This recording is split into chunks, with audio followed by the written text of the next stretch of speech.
Did you know that for this movie, the director wanted the Blue Beetle to have his own city, like Superman's Metropolis or Batman's Gotham? So he describes the Blue Beetle's city as a Latino metropolis, and he cited the city of Miami, Florida for a reference. So I thought that this movie was pretty fun. I didn't go in with super high expectations. I really liked the actor Zola Marduena. I mainly came to see the movie because of him. I'm a huge fan of the show Cobra Kai.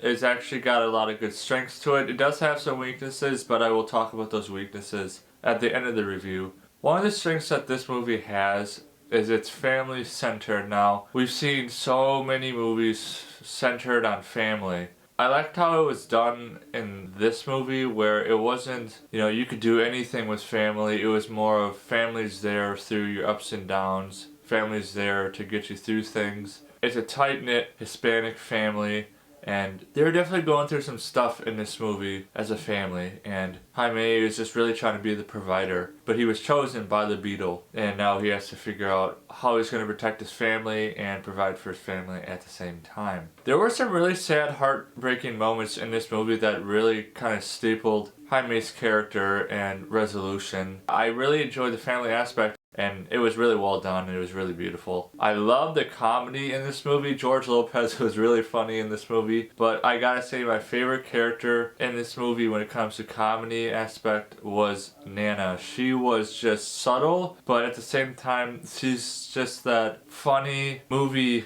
abuela that you've seen so many times, just a spunky grandma. I was dying at times. It was just really, really funny. The action was pretty awesome. I don't know anything about the Blue Beetle, so based on the trailers, I thought he'd be a lot like Spider-Man, but in a way he's actually a lot like Venom. It's a symbiotic relationship, and that's what makes his character even cooler.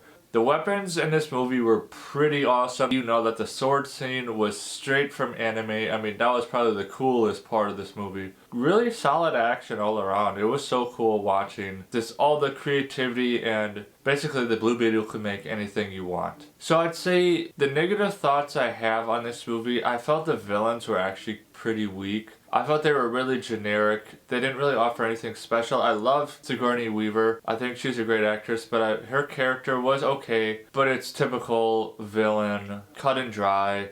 She's just using somebody to get her own gains. There's no deepness to her character. And then we have Carapax, and he was okay. I thought it was cool seeing him on screen. But once again, he was a generic villain. He wasn't scary, he wasn't intimidating. He was really more of a damaged individual than anything else. He was kind of just a puppet underneath Sigourney Weaver's character, Vicky Cord. This was a solid DC movie. I mean, I'm happy with how it went. I'm happy how it was delivered, and I hope it does a really good job at the box office because there have been talks of it being a flop, but we shall see. Go see it as soon as you possibly can with your friends and your family. Let people know about this movie, because it's really, really fun. So for Blue Beetle, I'm going to give it a 7 out of 10 Mudflaps. And remember, leave me a thumbs up and drop in the comments below, who's your favorite DC character? See you next time.